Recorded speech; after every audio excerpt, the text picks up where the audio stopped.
Welcome to another episode of Dr. Doctor, the award-winning radio show and podcast featuring your physician host, Dr. Tom McGovern. And Dr. Chris Stroud, where we and our guests discuss relevant health-related topics and always from an authentically Catholic perspective. Now, Dr. Doctor is brought to you in part by the generous underwriting of our friends at CMF Curo. You can learn a lot more at mycatholichealthcare.org. Live your Catholic faith in your healthcare with CMF Curo. Today, our guest will be heard across the EWTN Global Catholic Radio Network. Joining us will be physician assistant Jonathan Clemens, who works in a multidisciplinary eating disorder clinic. He's going to help us understand a topic we've never covered before, eating disorders. And this is an exciting milestone for Dr. Doctor. This is episode number 300 that we are recording tonight. So, Chris, what reflections do you have that you'd like to share on reaching that milestone? Let me think. Wow. We jokingly say, the three co-hosts, that, we've achieved something with this podcast that we never actually planned for, and that is some modicum of success. What started off as kind of just a fun idea to fill some airtime on our local Catholic radio station has turned into a national broadcast with thousands of listeners, and it's really been an honor to sort of come into people's lives, if you will, weekly and share our guests and share our ideas. I just don't think we ever thought we would be recording episode number 300. So thank you, listeners, for listening. Thank you for supporting our supporters, like our friends at CMF Curo. And we'll do our best to keep going and keep bringing you good content. Amen to that, Chris. And so, besides the fact that we haven't covered eating disorders before, which is an oversight or a difficulty finding a guest that we knew. But anyway, we've got that now. Why is this episode topic important for our listeners? I think this is an interesting one. And at first glance, you could think it's just another topic. But I think there's really a lot more to it. And that's because, and I think we'll learn a lot more from our guests on this, but eating disorders, they're sneaky, and they sneak into families, and there is most certainly a stigma associated with them, even more so than, I think, so-called average mental illness. Nobody likes to talk about this. It isn't talked about in many families where somebody is suffering from an eating disorder. It's almost, you could think of it as a kind of a great conspiracy of silence. And I would go so far to say, in my experience, that an individual doesn't have an eating disorder. More appropriately, a family has an eating disorder, because it affects everyone in the family, and it affects the friends of the person with the disorder. It's so widespread. So I think we could be so bold as to say, you know someone who has an eating disorder, or a child maybe with an eating disorder, even if you don't know you do. Yeah, in prepping for this episode, I didn't realize, it's not just anorexia and bulimia. There are a lot of other things that are actually being labeled now that, even 10 years ago, we might not have labeled. And so I think tonight with Jonathan, we're going to help to overcome some of that ignorance, and which was great with me until I started prepping for this episode. Right. I'm an OBGYN, so I see, for the most part, all women, and I see a disproportionate number of young women. And many of those women are struggling with fertility. Well, that comes with a lot of anxiety, a lot of strife, relationship problems. It is not at all uncommon, as we're sort of working through their history, to find out there's been an eating disorder issue. And maybe the struggle of infertility has now brought something forward that they thought was really gone, maybe from their teenage years. But I think it's just an example of how prevalent this is, and how easy it is to hide it, and how comfortable we are at just letting it go.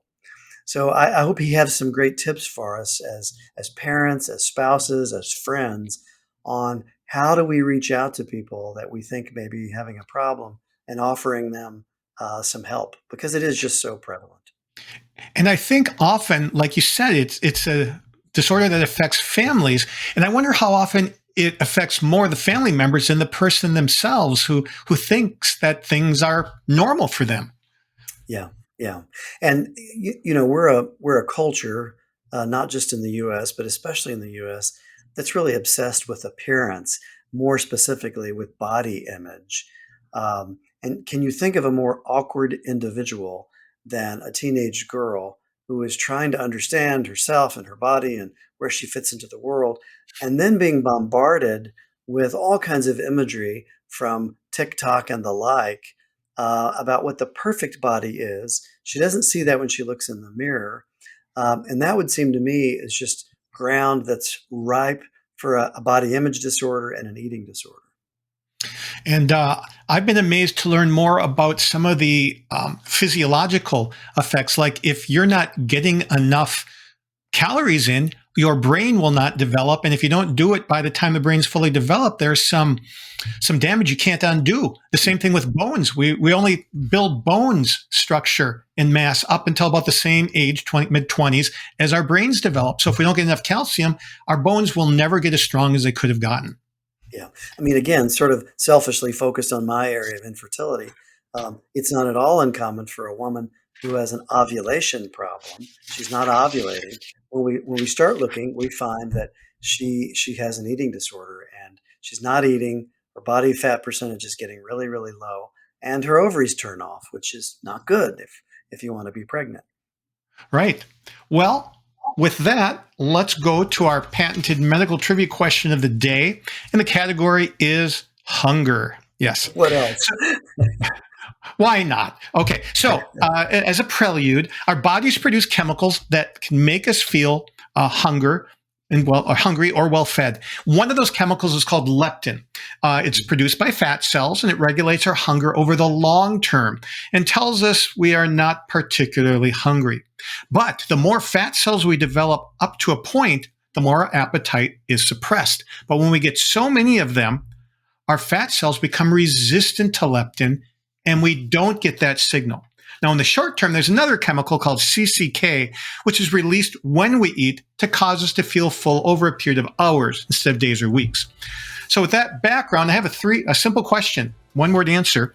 Of the three macronutrients, carbohydrates, fats, and proteins, which one has the greatest effect on helping us feel full and which has the least effect? We'll give you the answer toward the end of the show, but now we'll have a short break.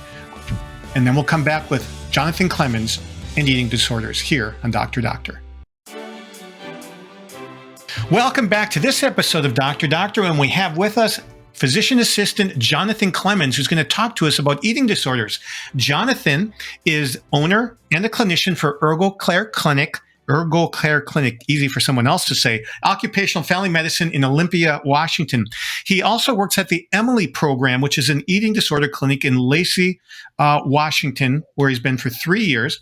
He actually graduated from a Protestant seminary, and he's a trained fire and EMS chaplain. He is now getting a doctoral degree, a DMSc, which is the advanced degree for physician assistants who want to work more in research and deepen their knowledge. So, Jonathan, welcome to Dr. Doctor. Thank you very much for having me. So, Jonathan, your name came up because you spoke in Denver at the Catholic Medical Association meeting, and it was a wonderful presentation, which I have watched. But really, how does one get interested in this, specifically you? Well, eating disorders is a fairly niche field. There's not a whole lot of folks working in it in terms of physicians and other medical practitioners. Pediatricians get some introduction into it, typically in residencies. Otherwise, it's kind of a very, you have to know somebody who enlists you into it. And that was one of my prior supervising doctors who enlisted me and then retired and kind of left me doing his job after he did. Well, Jonathan, we should probably start, as we often do, with sort of some vocabulary or definitions, because listeners, stay tuned. When we say eating disorders, we don't mean you have trouble, not spilling food on your shirt. So when we say eating disorders, what are we really talking about? So eating disorders as a group are mental illnesses. They are just like depression, anxiety. They are cataloged and described in the Diagnostic and Statistical Manual, DSM-5. There is a number of changes in the DSM-5 published in 2013, and those list disorders of eating that have serious lifestyle and physical impacts on the people who have them. There's like a lot of other things. There's a spectrum between normal eating and then disordered eating, and then you have eating disorders, kind of like you might be a little bit depressed but not have a depression. So there's 3 really bad type of or harmful behaviors that can be associated with eating disorders. Would you spell those out? Because I think most of us have heard the terms. Sure. So the 3 kind of cardinal aspects of eating disorders are going to be binging. That's eating way too much. It's not simply, going for more pizza when you're in competition with your roommates to see who can get the most. But a really out of control eating episode. There's restriction. You'd think that would be the opposite of binging, but actually some people can restrict and restrict and restrict and then have a willpower, whatever challenge, and then turn out and eat and eat and eat. The third type would be purging. Purging is typically, we think of it in bulimia through induced vomiting, but there are other types of purging, laxatives, diet pills, diuretics, and exercise itself can be an effort to purge. So what's the difference between binging? Well, what does a binge episode look like, Jonathan? Well, again, as talking to my patients, it's really about dealing with stress or something's not going well, and so to try and compensate for that issue, the patient will typically eat far more than an average person would in a very short period of time, typically without stopping to taste or enjoy or anything, and that's often associated with shame, feeling out of control, and it's just a very negative experience, but it's one that's become habit for people with binging based eating disorders. Now, I mean, that's an interesting point. You talked about the shame aspect. If someone were going to drink too much alcohol, they would say in the midst of drinking that it tastes good and they enjoyed it. Does the person with an eating disorder who's binging, is it pleasurable in the moment of the binge, or is it not? Is it more? That's going to depend on how the individual reacts, but typically not. Wow. What characterizes, so I read Aquinas on gluttony, and Ooh, very good. I resemble gluttony in terms of just overdoing it and loving it way more than the people I see with binge eating disorder. It's not comfortable. It's not pleasant. It's very much self-harm. Oh, so they think they're harming themselves in the moment. I don't know that they would say that, but if you talk to people who are in recovery, I think you'll find that that's a very common reflection on what was going on. So that paints a pretty clear picture on what a binge looks like. Help listeners understand kind of the opposite, as you pointed out earlier, a purge. What does that look like? That's an effort to fundamentally either resolve feelings of discomfort or counteract the calories consumed. Oh. So again, induced vomiting is by far the most common, but laxative abuse, exercise are probably the next 2 most common. And you can get into some rather esoteric ones. Stimulant abuse is not uncommon, but thyroid medicine abuse. There's different sorts of things. Yeah, that one's kind of an oddball one, but trying to increase metabolism so that everything burns off is a terribly risky thing to do for your heart. Got it. And then, of course, restriction is just not eating or not eating very much. Well, so there's a couple different. There's restricting what you're eating. And then there's restricting the total volume of what's going on.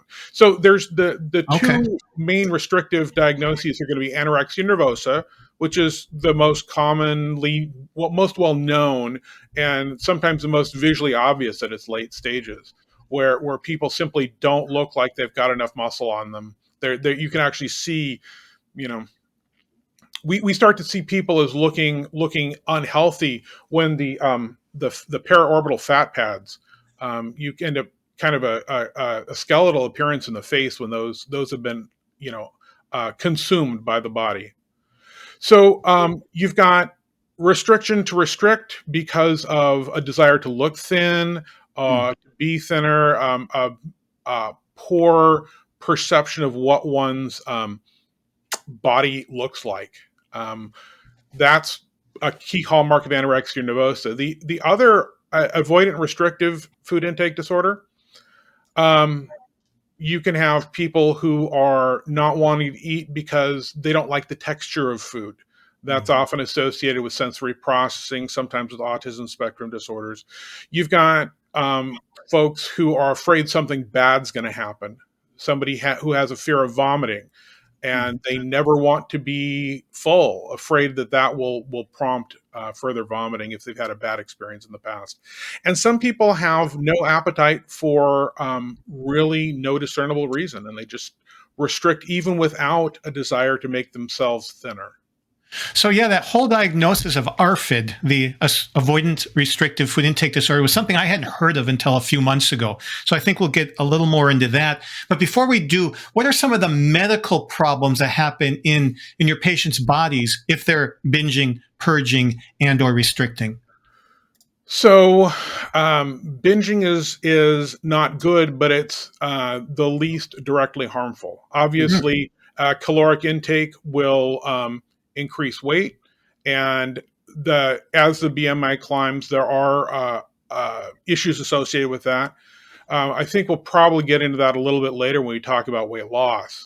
Sure. Um, but the electrolytes can imbalance seriously through purging, and that's as a patient would use diuretics, well, more specifically laxatives or induced vomiting. That's um, going to cause imbalances, typically of things like potassium.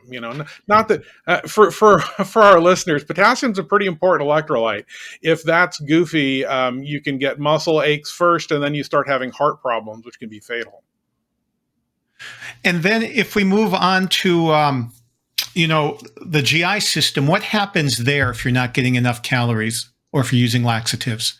Oh, well, so abuse of stimulant laxatives can lead to colon problems in the long term. It's really unfortunate, um, and that can cause lifetime problems with throughput.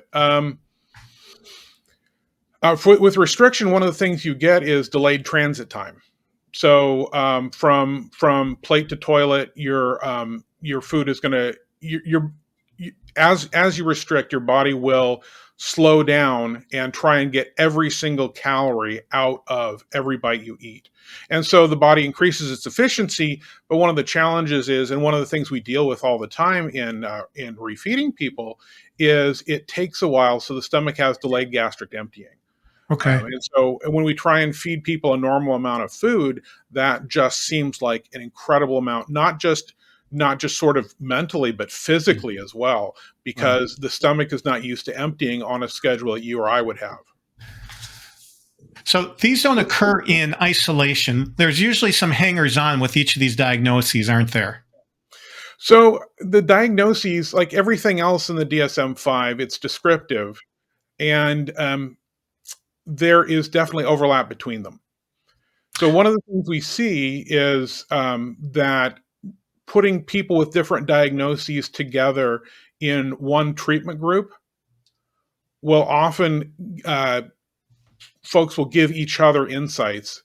And you'd think, well, somebody who has a binge eating disorder has nothing in common with somebody who has a profound anorexia nervosa, sorry, I should be specific. But in fact, they all share a common poor emotional relationship with food. So, and what about other mental health disorders? How common are those with these? Yeah, I would say less than 10%, probably about 5% of patients arrive with just an eating disorder. They've usually been diagnosed with anxiety, depression, OCD. Not all of them all at the same time, but it's fairly common for these patients to have PTSD. They're often trauma or abuse survivors. And there's a relationship of some kind with autism spectrum, isn't there? Yes. Again, autism spectrum. You do tend to see that, and you see there. I think we still need more research on it. You see quite a bit of gender dysphoria and eating disorders, and gender dysphoria, eating disorders, and autism spectrum disorders all seem to co-occur. It's not real clear which is the primary, or if they're just kind of all interdependent on each other. Now, Jonathan, I think it's probably fair to say that there's some key things that professionals like you that deal with eating disorders would like us to know, and one of them has to do with sort of this false sense of looking well. Talk to us some about that. Well, so first of all, most patients with eating disorders look normal. You can't tell by looking at somebody that they do or do not have an eating disorder.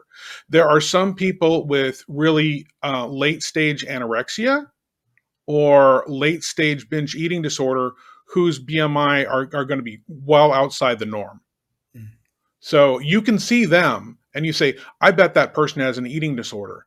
But with the prevalence up to as high as 9%, depending on who you ask, certainly at least 5%. You look out, you see people walking down the street. It's like, well, do 1 in 20 of these people have an eating disorder? And I can't tell. Well, yeah, exactly. Because it's a fairly hidden, it's hidden not only because many times it doesn't show outward signs, but also because it's really shameful. And while eating disorders exist across cultures, it's pretty much shameful in all of them, less so among white Americans and Westerners than most. Eating disorders in other cultures, Asian cultures, and the African American community tend to not get as much attention. It's believed to be a disease of primarily young white women, specifically anorexia and bulimia. But in fact, the surveys show that it crosses cultures and age and socioeconomic spectrum. I think the oldest person I've helped treat with an eating disorder is 70. Oh my. So Jonathan, if we can't tell by looking at somebody, what's perhaps an easy screening question or questions we can ask somebody that will catch them off guard and maybe help, alert us? Well, so if you're in a physician role, yes. I would say just screen everybody with there are a couple more complicated tools, but I like the simple one question: how's your relationship with food? And if somebody says, or fine, why?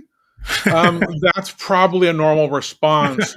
But if somebody begins to regale you about their yo-yo dieting, or just wants to change the subject, that you need to be sensitive when you're asking these sorts of questions. But that might call for a more thorough eating disorder questionnaire. There are a number of different tools. I think I've seen more than a dozen different ones. But basically, the first thing you have to do is ask the question of your patients, really from a place of concern. Great point. So, Jonathan, you've mentioned a number of different eating disorders. Which one is the most common? So binge eating disorder is actually the most common, but it was not actually characterized as an eating disorder until the 2013 DSM-5 revision. So we have this very common thing with not a whole lot of research on it, because if there's not a category for it, you can't get funded for it, and so you can't research it. So was it thought to be part of bulimia before? Because So, it's been around. well, I think there was, again, I was not involved in creating the DSM-5 or in the politics ahead of it, but I would say that there's a lot of anti-weight bias, that the belief among medical professionals, this has been documented, by the way, this is not just me, that a belief that people who have difficulty controlling their weight just have a willpower problem, rather than they have an actual disorder. We've rushed to make obesity a medical diagnosis, but hesitated to make binge eating disorder a mental health diagnosis. Interesting. Yeah. So I guess I'm not thinking now, what makes the diagnosis of bulimia so I can differentiate it from binge eating disorder? Bulimia is binging and purging. So binge eating disorder is binging without any purging. So you can have bulimia without ever inducing vomiting or laxatives or anything. If you've got a Fitbit and a treadmill, and you're obsessively trying to run off all the calories you eat, that meets the definition of bulimia. Okay. And what is necessary? No, go ahead, Tom. I was just going to say, moving on to anorexia, because listeners know that term, because it's certainly talked about, I think, in the popular culture more often. What is anorexia, and what makes it, such a crisis in healthcare? So there's two types of anorexia. Actually, there's really one with two different names. Anorexia nervosa is a weight or image-focused attempt to lose weight. Right? What has been characterized recently as it actually falls under the header of other specified feeding or eating disorders, is called atypical anorexia nervosa. So up until the DSM-5, it was published in 2013. A female with anorexia could not be diagnosed with anorexia if she was having periods normally, or any periods at all, really. The absence or severe restriction in menses was considered part of anorexia.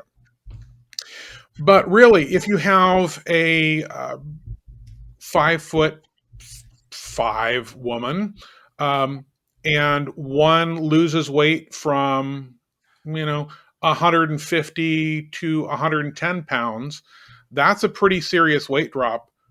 And family and friends would probably notice that and say, great, but now take a woman of the same size, same age, and whatnot, and instead she loses from 240 to 200 pounds.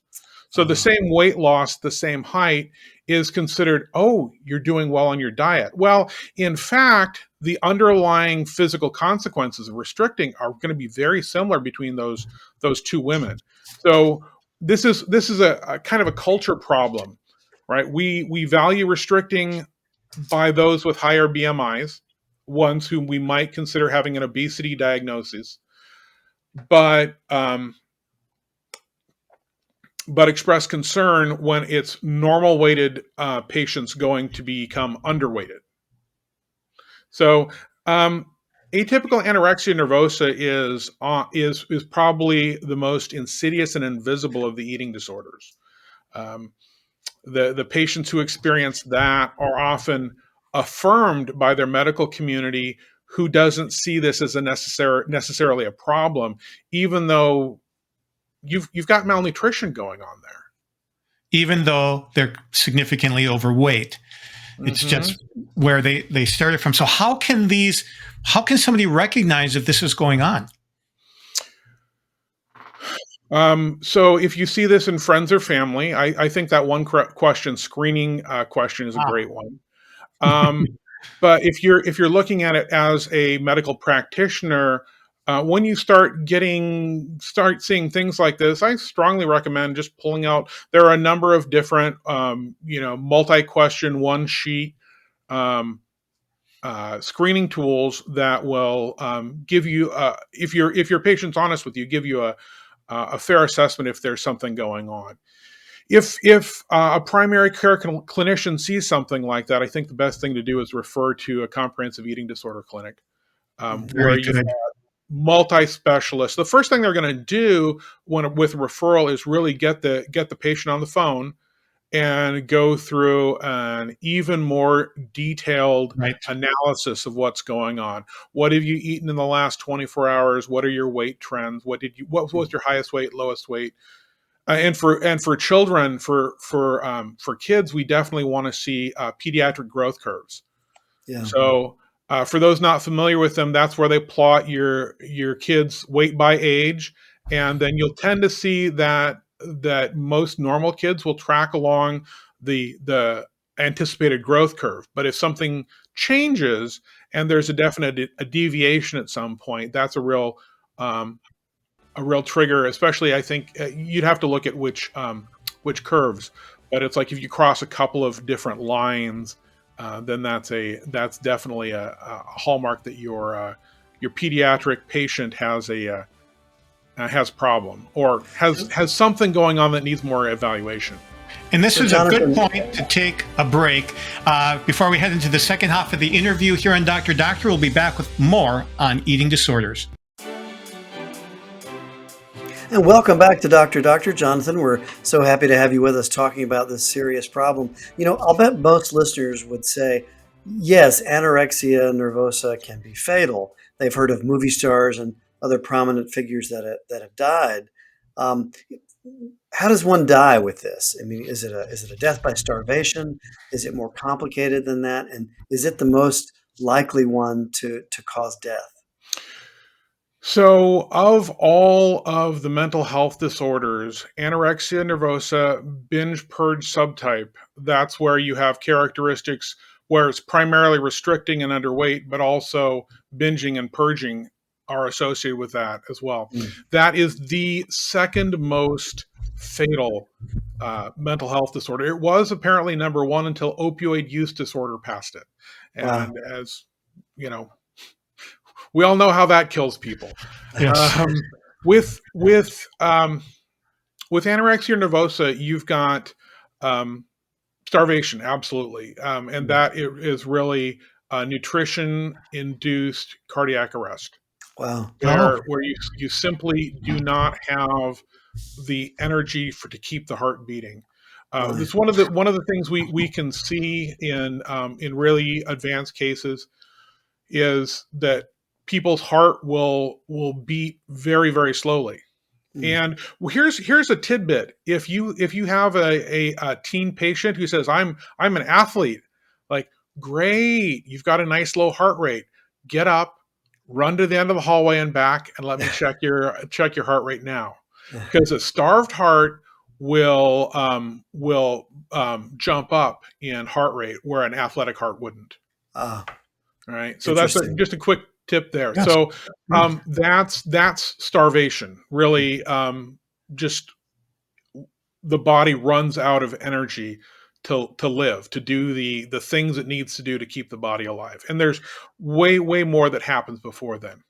Now, such a Um, serious disorder that's potentially fatal, like anorexia in this case, I think it begs the question, how do you treat it? And how likely are you to be successful in treating something that could be so well, serious? let me finish off a couple other things first, and I'll address that question. So the Yeah. other thing you can die from would be an arrhythmia based on electrolyte disturbances. Oh, sure. Right. So that, again, that has to do with purging and electrolyte disturbances.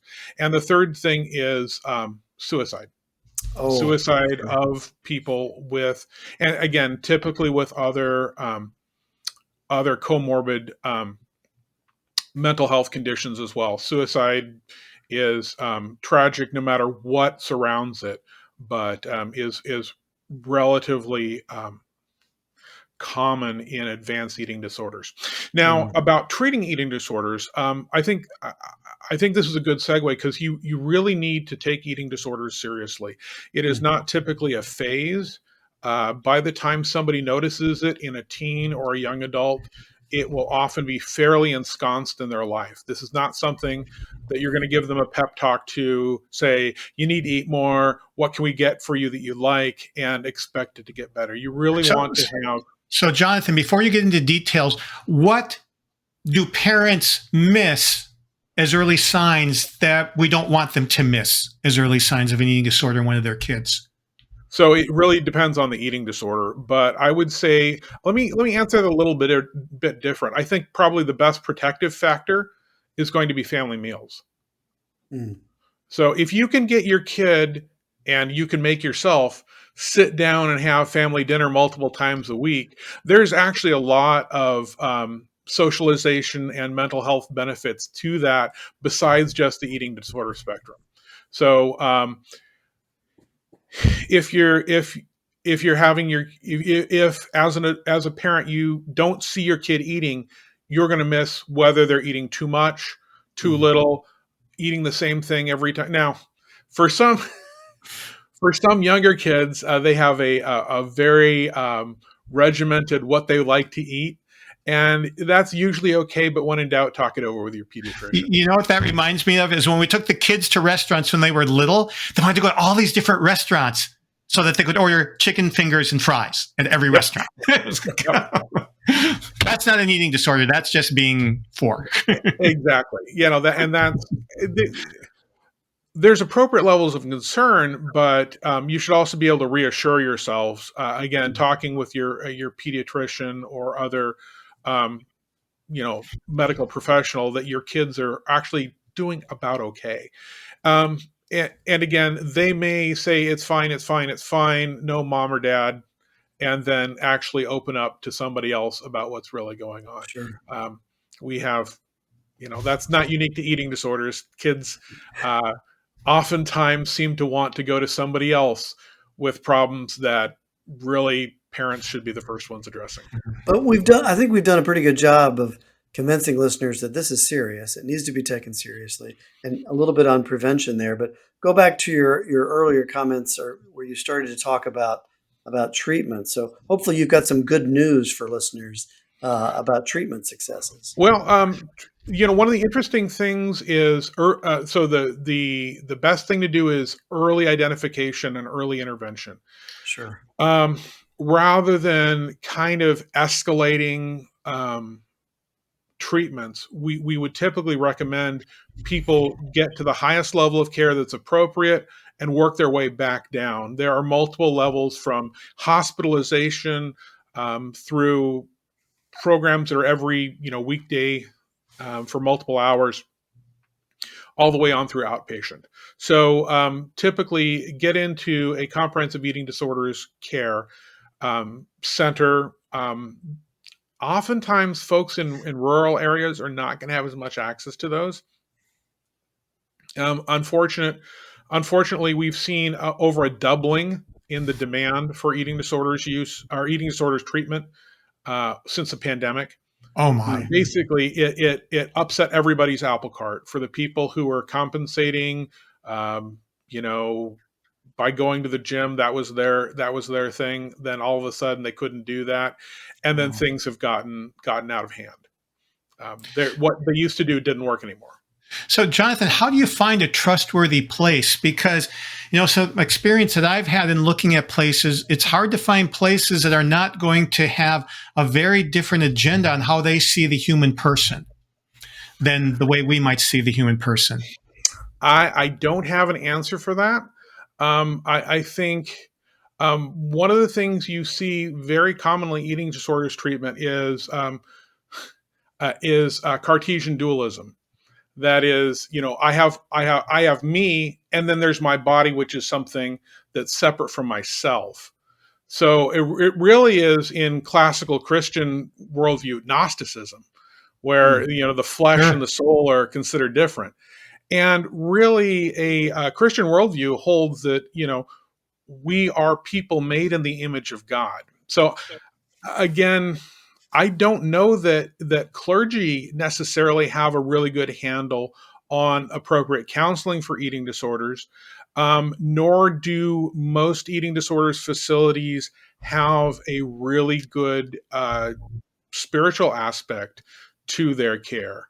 Mm. So I would say that's a real problem. That's something that I don't know that somebody who's looking for um,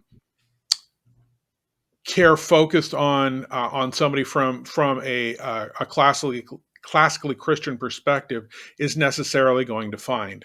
At the same And time, go ahead. it's not necessarily that they need to be talking about God regularly in their treatment, but it's the things that are getting in the way that are encouraging you to be something that is inconsistent with the Christian worldview.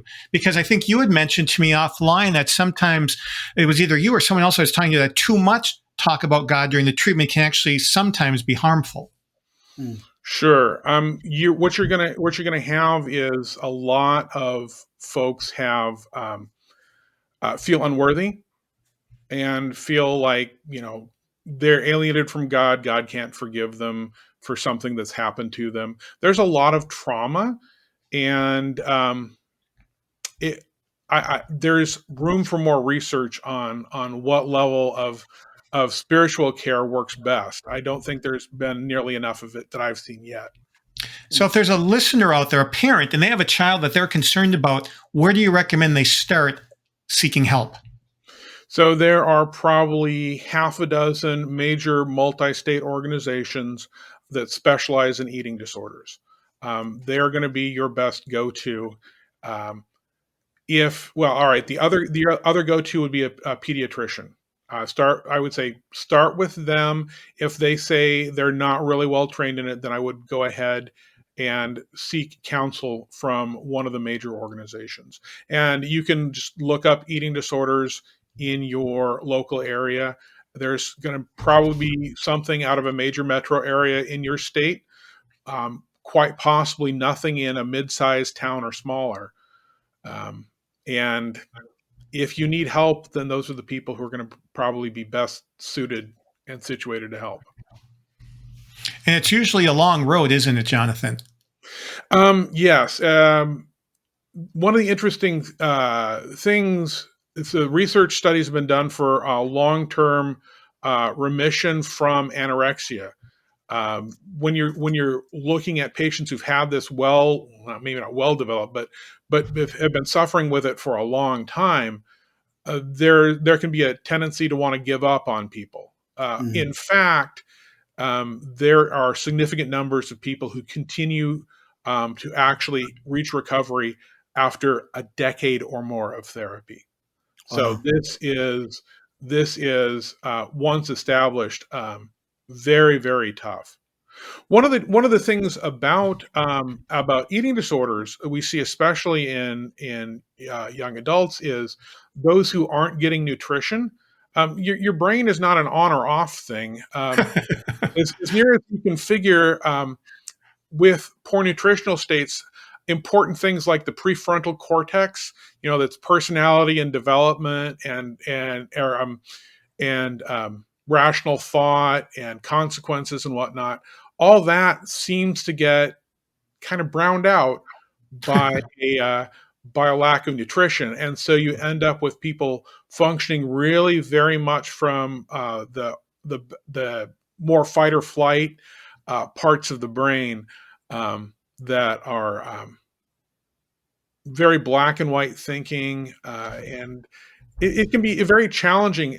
In fact, most of the counseling doesn't actually happen in the inpatient or residential care. They're just focused on getting food back into the folks, and then Wow. they work on the mental illness part of it once the physicality, once electrolytes and nutrients have been stabilized, and patients are actually able to absorb things like how to handle distress without purging, right? Wow.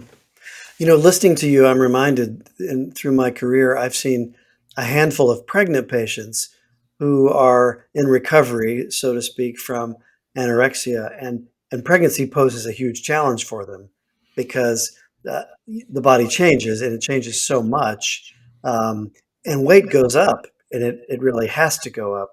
And it occurs to me as I think about it, in every one of those cases, we knew something was up because the patient refused to be weighed at prenatal visits. Right. Or they said, weigh me, but don't tell me the number. I don't want to know, and don't talk to me about it. But So blind weights can be a very helpful thing in terms of letting the medical professional know what's going on without subjecting the patient to that. Now, a number is a number, right? Yeah. It shouldn't hurt, but for people who've had so much of their worth and value attached to a lower weight, it can be very traumatizing to hear that they're in a higher weight, even for a really good reason like new life growing, right? That's the best reason to gain weight around. On the other hand, I've seen some pregnant patients just get it, that the act of eating for two and really nourishing themselves through pregnancy and lactation really provides insight to them, and it just kind of breaks the stranglehold the eating disorders had on them. I wouldn't say that's a universal experience, because anorexia nervosa especially is a known risk factor for very low birth weight infants. Right. So intrauterine growth restriction, all the other things that are horrible, with, say, a starved mama. So, Jonathan, no, go ahead, Tom. No, I was going to change. We got 2 minutes left. So where do you want to go, Chris? No, I was just going to say, I mean, pregnancy in general poses so many problems for the non-eating disorder person, with body image changes, and then our culture of, eat all you like, you're pregnant, and a fat pregnant woman is a healthy pregnant woman, and a fat baby is a healthy baby. The sort of the Gerber baby phenomenon. Listening to ourselves talk about this, it just reminds me that we're just a mess, when it comes to food and body. Well, if we can leave with one thing, I'd like to remind people that humans come in different heights, different colors, different features. And among those features we differ in is our own weight, right?